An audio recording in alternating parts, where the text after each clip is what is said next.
اللہ تعالیٰ نے اس کائنات کو ایک نظام کے تحت پیدا فرمایا ہے اور ایک بڑے ہی خوبصورت نظم و ضبط کے تحت یہ کائنات چل رہی ہے۔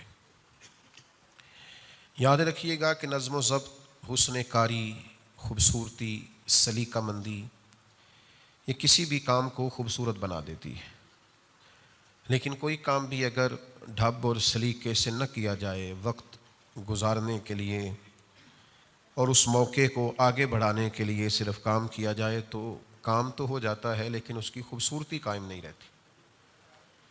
اللہ تعالیٰ نے قرآن مجید کے اندر ارشاد فرمایا کہ وَهُوَ الَّذِي خَلَقَ اللَّيْلَ وَالنَّهَارَ، فرمایا وہی رب ہے جس نے رات اور دن کو بنایا، وَالشَّمْسَ وَالْقَمَرَ، سورج اور چاند کو بنایا، كُلٌّ فِي فَلَكٍ يَسْبَحُونَ، فرمایا یہ سارے اپنے مدار میں تیر رہے ہیں، اپنے گھیرے میں تیر رہے ہیں، دن بھی، رات بھی، سورج بھی، چاند بھی، یہ سب اپنے اپنے مدار میں تیر رہے ہیں۔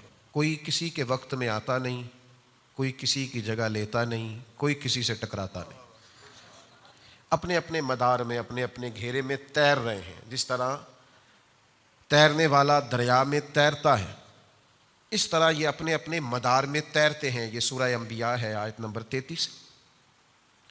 اللہ تبارک و تعالیٰ نے ان کو جو ڈیوٹیاں دی ہیں، یعنی جس وقت دن ہوتا ہے اس وقت رات نہیں ہوتی۔ آپ نے کبھی نہیں دیکھا ہوگا کہ رات بھی ہو اور دن بھی ہو۔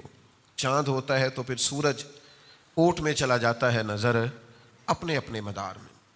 ہمارا یہ مزاج ہے کہ ڈھیروں لوگ ہیں جو اپنے مدار میں کام نہیں کرتے، ان کی جو ڈیوٹی اور ذمہ داری ہوتی ہے ان کا نہیں انہیں پتہ ہوتا، باقی سب کا پتہ ہوتا ہے۔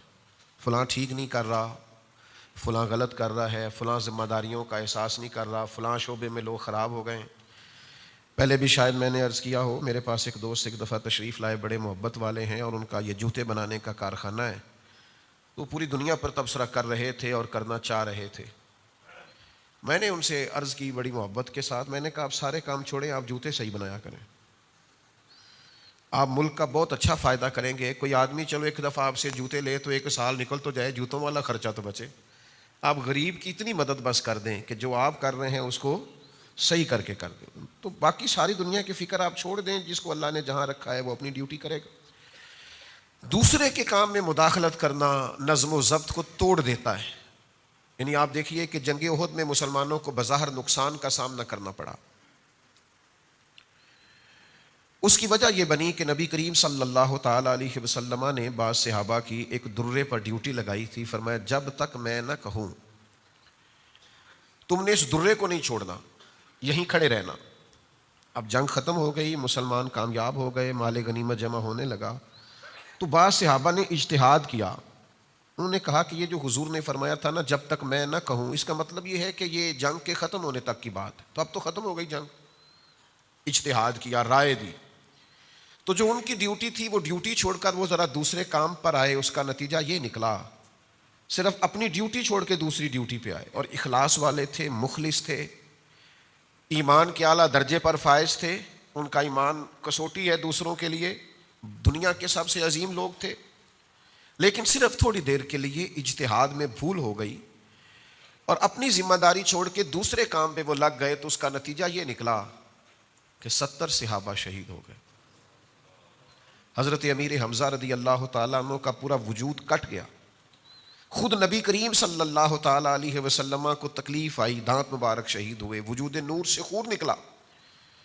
یہ ساری آزمائش کیوں بنی؟ کہ وہ جو نظم و ضبط حضور نے دیا تھا بنا کے، اس میں تھوڑی دیر کے لیے بعض لوگوں کو سمجھنے میں اشتباہ پیدا ہوا تو نقصان ہوا۔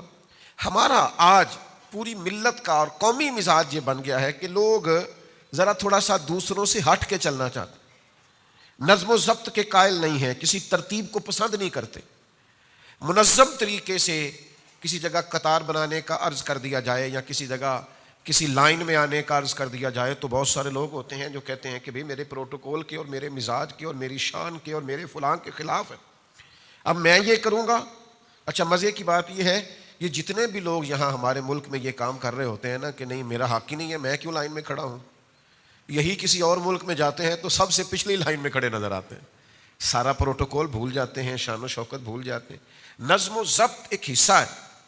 سڑک پر گاڑیاں چل رہی ہیں, ٹریفک کا بہت زیادہ بہاؤ ہے. اب ایک صاحب کیا کرتے ہیں, وہ کہتے ہیں میں نے نکل جانا ہے. ان کو پتہ بھی ہے کہ دوسری سائڈ, جس طرح میری سائڈ سے ٹریفک بند ہے تو دوسری سے بھی بند ہے, ان کے علم میں ہے ساری بات. اب وہ کیا کریں گے, وہ کہیں گے میں نے نکل جانا ہے. وہ تھوڑا سا گاڑی کو سائڈ پہ کر کے سیدھی کریں گے. جانے والی پہلے بند تھی, انہوں نے آنے والی بھی بند کر دی. اب وہ ماحول اس طرح کا بن جاتا ہے کہ جس ٹریفک کی امید تھی کہ 20-25 منٹ میں کھل جائے گی, وہ کئی گھنٹے بھی نہیں کھلتی.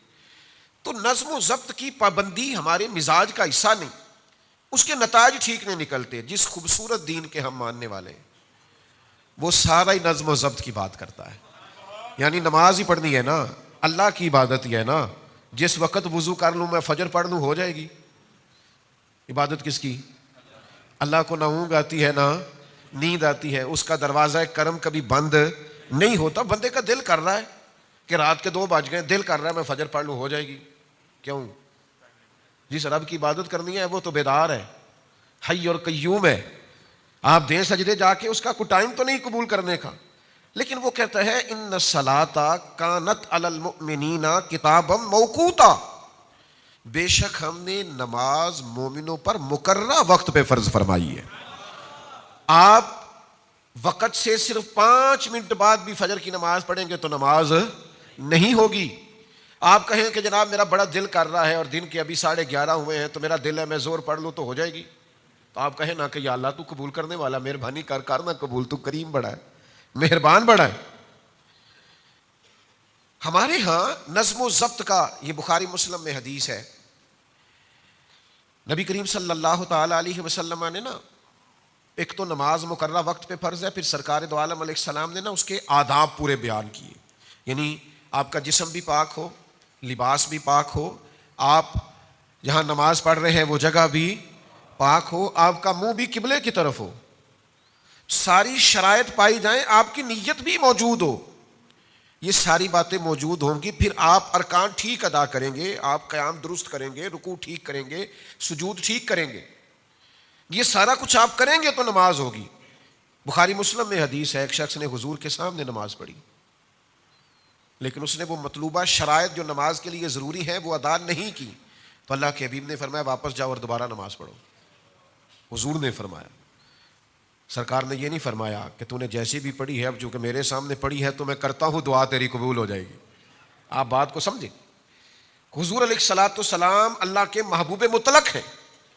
حضور دعا کر دیتے کہ یا اللہ جو کمی بیشی ہے معاف کر دے, یقیناً معافی ہو جاتی. لیکن نبی کریم علیہ السلام نے اپنی امت کو قاعدے, ضابطے, نظم و ضبط, اصول, یہ ساری چیزیں سمجھائی ہیں. حضور نے فرمایا جاؤ دوبارہ نماز پڑھو. انہوں نے پھر نماز پڑھی, لیکن مطلوبہ شرائط ابھی بھی پوری نہیں تھی. فرمایا پھر دوبارہ پڑھو. انہوں نے پھر پڑھی. یہاں تو بھائی کوئی مفتی بھی کسی کو 2-3 دفعہ نہیں پڑھا سکتا, نہ کسی کی اتنی جرت ہے.